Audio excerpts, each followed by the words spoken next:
धन्यवाद। मैं सबसे पहले पिता परमेश्वर का महान पवित्र नाम को बहुत बहुत धन्यवाद देता हूँ कि फिर से प्रभु हम आप लोग का मेरे को एक अच्छा अवसर दिए हैं कि ऐसे जम ऑनलाइन में सब जुड़ करके प्रभु यीशु मसीह का नाम से, परमेश्वर का नाम से प्रार्थना, आराधना और वचन सुनने के लिए प्रभु हमको अच्छा मौका दिए हैं।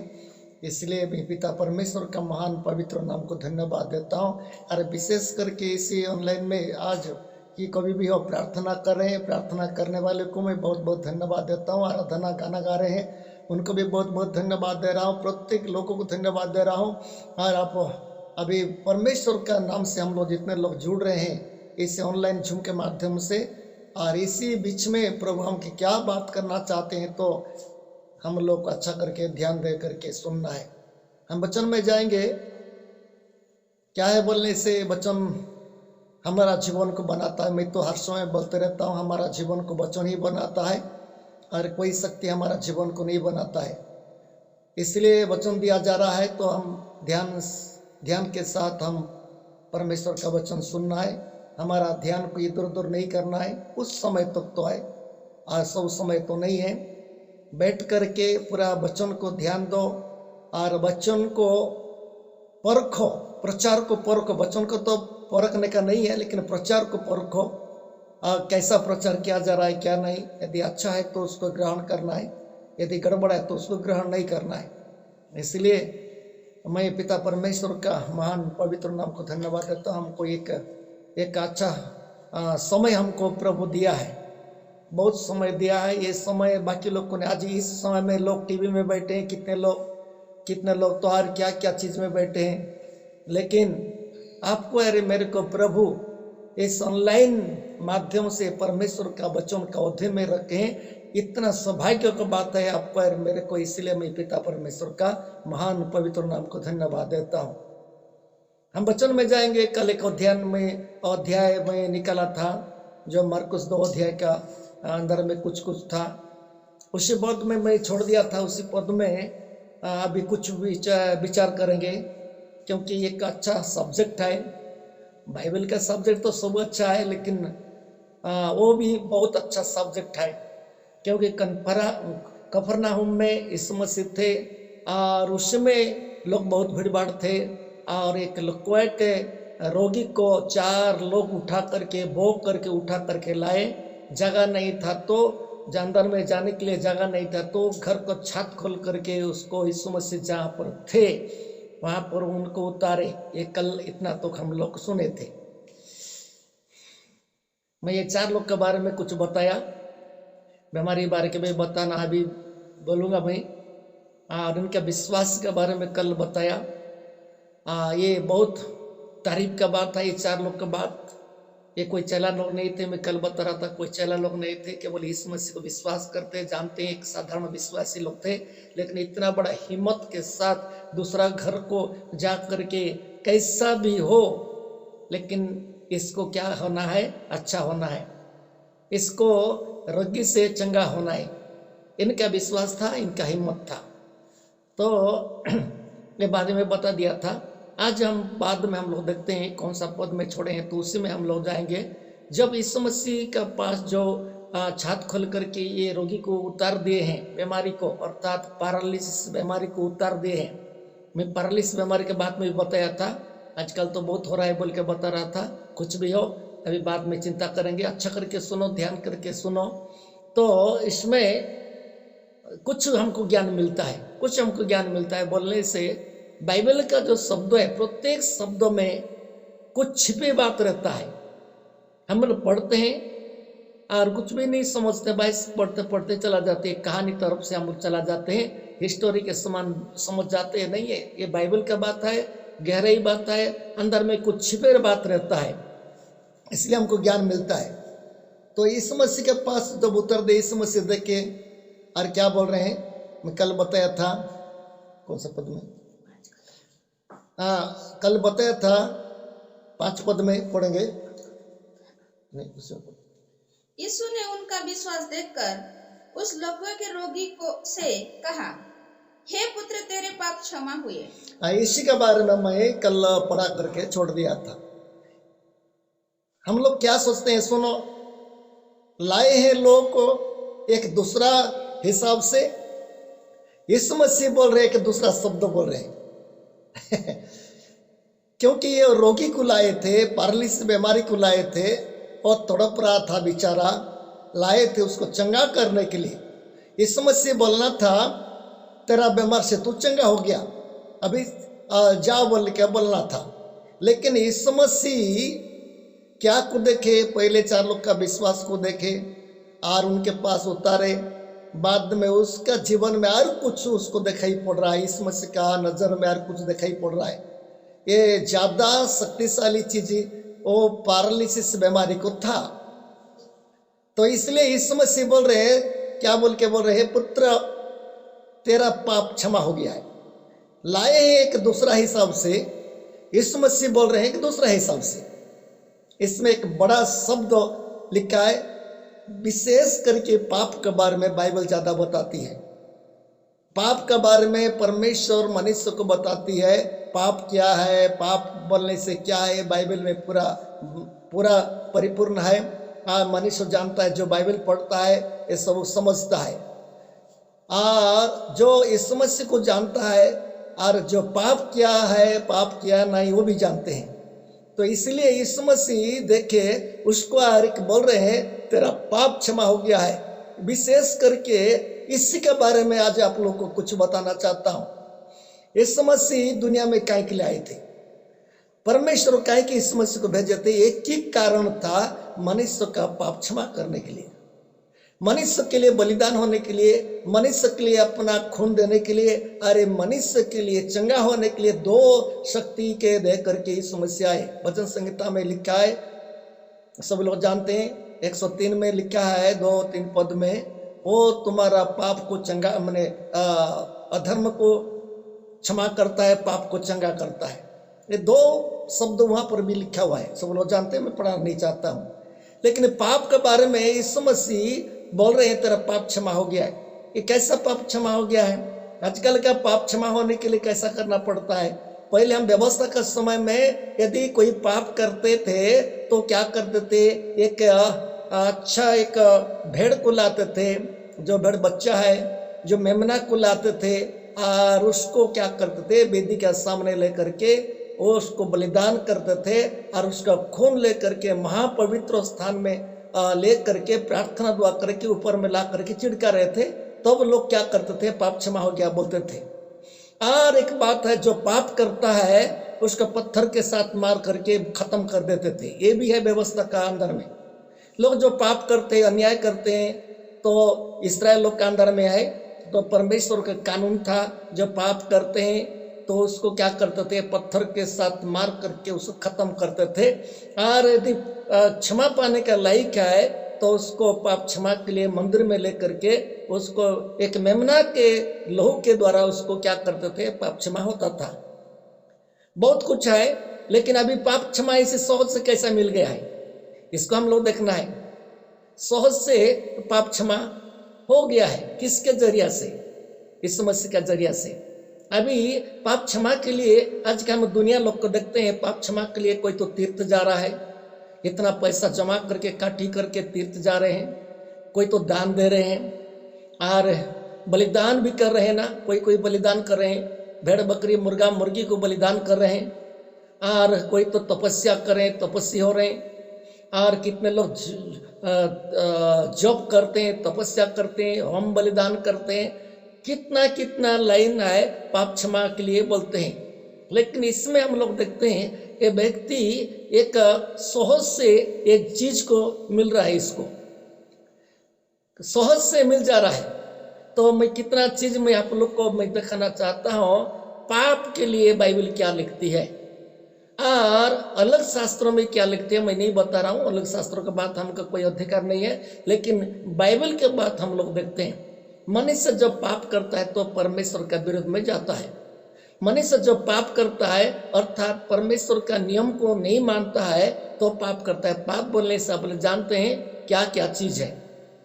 बड़ा बड़ा चीजें कोई व्यभिचार कर देता है, पाप हो गया बोलते हैं हम लोग, ठीक है, वो भी ठीक है। कोई हत्या कर देता है, वो भी पाप होता है, वो भी ठीक है। और कोई क्या क्या ऐसी चोरी करता है, डकैत करते हैं, ये सब पाप है। बाइबल कहती है ये सब पाप लगता है, पाप है, मनुष्य जीवन के लिए कलंकित। आखिरी में ये परमेश्वर से निकाल कर कहाँ जाएगा? आग का झील में जाएगा, सब दिन के लिए वहां पर दंड भोगेगा। ये पाप का एक मजदूरी है, एक पाप का एक मजदूरी है। लेकिन इसमें हम लोग देखते हैं पाप बोलने से एक छोटा मोटा बात नहीं, खाली ऐसा मैं जो बताया इतना ही पाप नहीं है, और कुछ है। हम यदि लोगों को चाली चुगली करते हैं ये भी तो पाप है, लोगों का विरोध में जाते हैं ये भी पाप है, और लोगों का बुराई करते हैं ये भी पाप है, और क्या करते हैं हम आँख का अभिलाष में रहते हैं ये भी पाप है। बाइबल बताती है आँख का अभिलाष, शारीरिक अभिलाषा ये भी पाप है, और झूठ मूठ बोलते हैं ये भी पाप है, किसको घुसा होते हैं ये भी पाप है। अब जान लेना, अब सुनिए पाप क्या क्या है, ये बात को मैं आप लोग का सामने रखता हूँ। पाप के बारे में यहाँ लगता है इस सहज से इसको मिल जा रहा है, फिर भी हम पाप क्या चीज़ है इसको हम देखते हैं क्या क्या। बहुत लोग नहीं जानते हैं पाप क्या है, बड़ा बड़ा चीज़ को देखते हैं, छोटा मोटा को नहीं देखते हैं। कोई नशा पी रहा है, कोई जुआ खेल रहा है, परमेश्वर का विरोध में पाप कर रहा है, वो भी पाप है, वो भी पाप है। और कोई भाई का विरोध में बात करता है वो भी पाप है। जो बाइबल कहती है, पहला यूहन्ना में पढ़ना नहीं चाहता हूँ, कि भाई को यदि प्रेम नहीं करता है, बाइबल ने उसको क्या नाम दिया है? एक हत्यारा नाम दिया है। अब सुनो, हत्यारा किसको है? पाप है, वो भी पाप है। पहला यूहन्ना 4 अध्याय में लिखा हुआ है, जो भाई को प्यार नहीं करता है वो हत्यारा बोल के उसको नाम दिया गया, हत्यारा। कितना बड़ा पाप लगता है उसको भी। हमारा अंदर में पाप को हम लोग क्या करते हैं नहीं जानते हैं, पाप को हम लोग नहीं जानते, पाप क्या क्या चीज़ होने से पाप होता है नहीं जानते हैं। पाप के बारे में मैं आप लोग को बता रहा हूँ, बाइबल क्या सिखाती है हमको इसके बारे में बता रहा हूँ। मैं प्रचार भी करता हूँ और प्रचार भी क्या हूँ, अभी भी कर रहा हूँ। मान लीजिए आप हमारा बीच में कोई पाप कर देगा, कोई अधर्म कर देगा, कोई तो गुनाह कर देगा, उसको बाइबल कहती है सब मिल करके क्या करना है? उसको समझाना है, उसको धमकी भी देना है, और उसको समझाना भी है, और उसको क्या करना है? पश्चाताप करने के बात सुन के तो क्षमा भी देना है। यदि कोई गिर जाएगा, कोई पाप कर देगा, गिर जाएगा, तो उसका विरोध में हम बहुत चला जाते हैं। ये बात भी हमको सीखना है। कोई गिर जाएगा, कोई पाप कर देगा, हाँ ये पाप कर दिया, ये पाप कर दिया, ऐसा कर दिया, ऐसा कर दिया बोलते हैं, और हमारा भाई लोगों का विरोध में, बहन लोग का विरोध में हम बात करते हैं। तो ये जो बात करते हैं ना, ये किसके समान बन जाता है? पड़ोसी के समान बन जाता है। जो पड़ोसी के अपना लोगों को निंदा करके प्रार्थना कर रहा था, ऐसे बेकार आदमी बन जाता है। तो जो निंदा करता है, गिरा हुआ एक लोग और एक लोग निंदा करता है। वो निंदा करने वाला क्यों, कौन निंदा करता है? अपने आप को पवित्र समझ करके दूसरों को पत्थर से मारने का टाइप का बनाता है, ये भी तो पापी होता है। इसलिए यीशु मसीह के पास एक पापी ने स्त्री को लाए हैं, व्यवस्था के अनुसार वो पाप कर रही थी और उसी समय पकड़ में आई थी। उसको यहूदी लोग क्या करे, उसी समय फरीसी लोग, शास्त्री लोग पकड़े, और आप लोग सभी लोग जानते हैं इतना बड़ा गुनाह कर रही थी। उसको ले करके यीशु मसीह के पास लाए और शास्त्र दिखा करके बोल रहे थे, व्यवस्था दिखा करके, हमारा व्यवस्था में, मूसा का व्यवस्था में इसी लिखा है जो ऐसी काम करते समय पकड़ में आएगा तो उसको पथराव करके मरा देना है। तो इसको इसी समय में हम लोग को पकड़े हैं और लाए हैं। तो आप क्या बोल रहे हो? अब सभी लोग जानते हैं बात को। अब क्या बोल रहे हो? तो यीशु मसीह काय के लिए दुनिया में आए थे? पाप क्षमा करने के लिए आए थे ना, पत्थरों के साथ मारने के लिए आए थे, कि निंदा करने के लिए आए थे, कि काट देना है उसको? सभी लोग जानते हैं यीशु मसीह एक मेमना का स्वरूप में इस दुनिया में आए थे। जो यूहन्ना बपतिस्मा देने वाला देख करके बोला, ये दे, ये परमेश्वर का मेमना आ रहे हैं जो दुनिया का पाप उठा करके ले जाने वाला। ये तो पाप ले जाने वाला है, लेकिन इसमें लेकर के आए तो सभी लोग जानते हैं बात को, मैं याद दिला दे रहा हूँ। वो थर थर थर करके, क्योंकि मरने वाला था, मरने वाला थी वो, अभी तो उसको मार खाना है, पत्थर के साथ उसको पकड़ करके मारना है। तो ये जो इसको हम लोग चिंता करेंगे, इसलिए प्रचार हमको सुने यार कर रहे हैं कि जो व्यवस्था लोग जो है शास्त्रों लेकर के जा रहे, एक हाथ में शास्त्र है, एक हाथ में पत्थर है। एक हाथ में शास्त्र पकड़ रहे हैं, मूसा का शास्त्र पकड़ रहे हैं, परमेश्वर का व्यवस्था पकड़ रहे हैं, एक हाथ में क्या है? पत्थर है। तो ये दो रकम का बात तो उसमें देखते हैं। तो बाद में इस समय से क्या बोल दिया है, पहले हमको जानना है, हम जितने लोग हैं पहले हमको सीखना है। इस समय से एक बात बोला, ठीक है पत्थरों के साथ मारो, मैं मना नहीं कर रहा हूं, लेकिन जो पवित्र है निष्पापी है पहले वो मारे। जो पवित्र है निष्पापी है, कोई भी पाप ऐसे लाइन में नहीं है, कोई भी पाप नहीं है बचपन से, वही पत्थर के साथ मारे। आप सभी लोग जानते हैं। बाद में कौन नहीं मारे, सब लोग निकाल करके चले गए। तो इस समस्या वाला मैं मारने के लिए मैं भी तेरे को आदेश नहीं देता हूं, अभी शांति जा, ऐसा काम नहीं करना है। तो मेरा क्या है, यीशु मसीह के पास जितने लोग गए हैं वो तो बोलते थे ना, हे परिश्रम करने वालों और बहुत से दबे हुए लोग मेरे पास आओ, मैं तुमको विश्राम दूंगा। ये सब लोग जानते हैं। इस समस्या की आवाज वही है, आज भी वही है, वही समस्या आज भी वही है। और इस समस्या के सचमुच लोग का मन भाव यही है। और जो आज भी कितने लोग हैं, एक हाथ में पत्थर और एक हाथ में शास्त्र। ऐसा परमेश्वर से हमको नहीं सिखाए, ऐसा हमको नहीं सिखाए। दया इस समस्या सिखाए, तुम्हारा पिता जैसा दयालु तुम भी दयालु बनो, तुम्हारा पिता जैसा प्रेमी है तुम भी प्रेमी बनो, ऐसे ही समस्या सिखाए। मैं आप लोग को कितना वचन आप लोग को दिखाना चाहता हूँ, आप लोग होगा तो इसी के बारे में थोड़ा आप लोग थोड़ा सोचेंगे। भजन संहिता उसका 25 अध्याय उसका 18 पद में कुछ बाइबल में लिखा हुआ है, इसी के बारे में बोल रहा हूँ। ये पाप का बारे में क्या क्या लिखा है आप लोग को कुछ दिखाना हो, पेन है तो आप लिख के रखो, आपको काम देगा। 25 का 18 पद में कुछ लिखा हुआ है, आप पढ़ेंगे।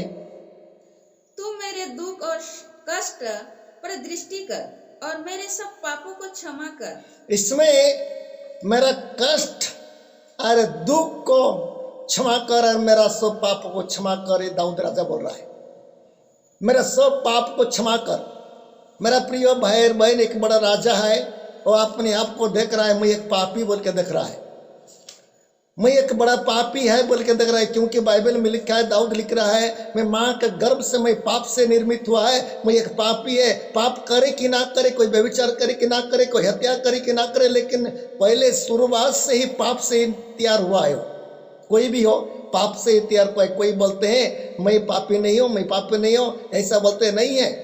पहले माँ के गर्भ से पाप से तैयार हुआ नर नारी है, इसलिए वो खुद देख रहा है मैं एक पापी, मैं एक पापी बोल के। जो धार्मिक जीवन बिताता है वो सोचता है मैं पापी, जो धार्मिक जीवन नहीं बिताता है वो पापी नहीं सोचता है, मैं अच्छा हूं बोलता है। जो धार्मिक जीवन है, जिसके पवित्र जीवन बिताने के लिए कोशिश करता है, वो थोड़ा बहुत भी बाल इतना बहुत की भी वो जानता है ये पाप है कि नहीं है, वो सीखता जानता है। इसलिए बोल रहा है मेरा सब पाप को क्या कर, क्षमा कर। मेरा पाप जब तक रहेगा तब तक मैं मृत्यु के अधीन में हूं। दाऊद राजा कहने का, सब लोग कहने का, जब तक पाप हमारा क्षमा नहीं हुआ है तब तक हमारा मृत्यु के अधीन में हम लोग रहते हैं। एक बात है। उसके बाद और एक बात पढ़ेंगे उसी भजन संहिता में, उसका 69 अध्याय उसका 5 पद में, 69 उसका 5 पद में और कुछ लिखा है।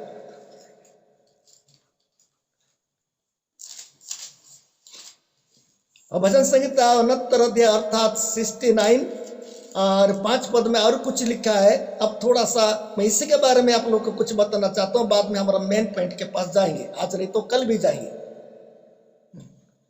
हे परमेश्वर, तू तो मेरी मूर्ता को जानता है और मेरे दोष तुझसे छिपे नहीं है।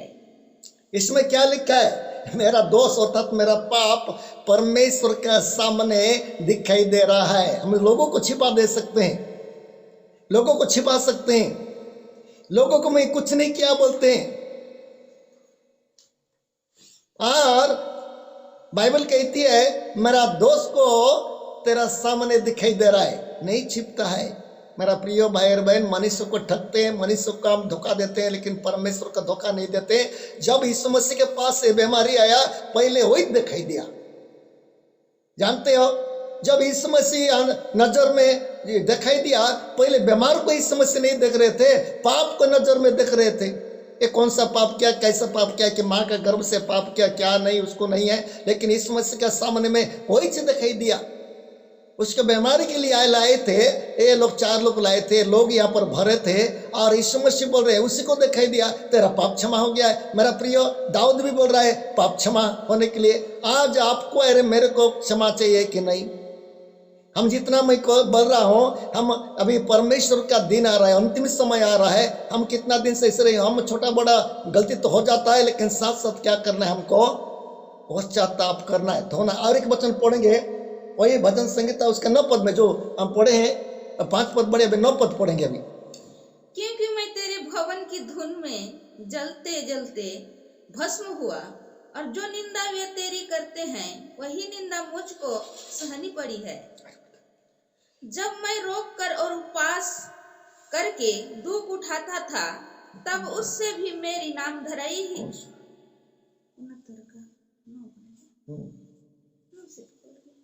तो ऊपर में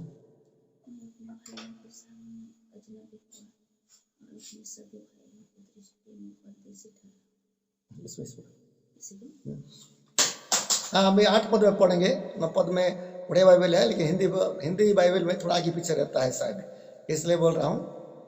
पढ़े। मैं अपने भाइयों के सामने अजनबी हुआ और अपने सगे भाइयों की दृष्टि में परदेसी ठहरा हूं। इसमें दाऊद क्या बोल रहे हैं? परमेश्वर को बता रहे हैं, मेरा भाई लोग के सामने, मेरा लोग बाग के सामने मैं एक परदेसी के समान बन गया, क्योंकि मैं पापी हूं, मैं पापी हूं, इसलिए ऐसे बोल रहा है। फिर भी मैं आप लोग को कुछ जानकारी के लिए मैं कुछ देता। 35 अध्याय वही भजन संगीता 85 अध्याय उसका 2 पद में फिर से हम लोग देखते हैं। 85 अध्याय उसका 2 पद में फिर से हम लोग देखते हैं कि फिर से इसी पद में आप लोग को मैं पॉइंट बता रहा हूं, आप क्योंकि जानकारी होना जरूरी है। पाप के द्वारा मनुष्य क्या हो रहा है, पाप को परमेश्वर क्या सोचते हैं, यीशु मसीह क्या सोचते हैं, ये और ये सब परिणाम क्या है, ये सब लेकर हम जानना जरूरी है। तूने अपनी प्रजा के अधर्मों को क्षमा किया है और उसके सब पापों को ढांप दिया है। इसमें क्या जानते हो? परमेश्वर हमारा पाप को देखना नहीं चाहते। सुनो अच्छा करके सुनिए। क्या है, एक लोग कोई गिर जाता है तो सब लोग देखते हैं, ये पापी है, वो पापी है, ऐसा करना नहीं था, वो पापी है, ये पापी है। वो पाप कर दे करके वो क्या होता है, यदि धार्मिक है तो पश्चाताप करते रहता है, रोते रहता है, गिड़गिड़ाते रहता है, प्रभु मैं पाप कर दिया, मैं जान करके नहीं जान करके पाप कर दिया, प्रभु मेरे को माफ करो बोल प्रार्थना करते रहता है और छाती पीटते रहता है, परमेश्वर के पास छाती पीटते रहता है। तो परमेश्वर क्या करते हैं, उसका जितना अधर्म को क्या कर देता है, क्या कर देता है, ये लिखा है ढाक देता है। परमेश्वर उसके पाप को क्या कर छिपा देते हैं। लेकिन मनुष्य क्या करता है, नहीं छिपाता है, उसके मन में रखता है, वो पापी वो है, वो है, वो है। ऐसी होता है। हम वचन के जरिए से हम देखते हैं, पापी जो पाप कर देता है वो रोते रोते गिड़गिड़ाते रहते हैं और कष्ट होता है, उसको शांति नहीं होता है पाप क्षमा के लिए। प्रभु मेरे को दया कर। अभी जो भजन संगीता में पढ़े, दाऊद बोल रहा है मेरा पाप क्षमा कर, मेरा अधर्म को क्षमा कर बोल रहा है। इसी वो अपने पाप के लिए वो क्या करते, रोते रहता है, गिड़गिड़ाते रहता है। ऐसे समय में हम लोग देखते हैं कि परमेश्वर ऐसे लोगों का पाप को क्या कर देता है,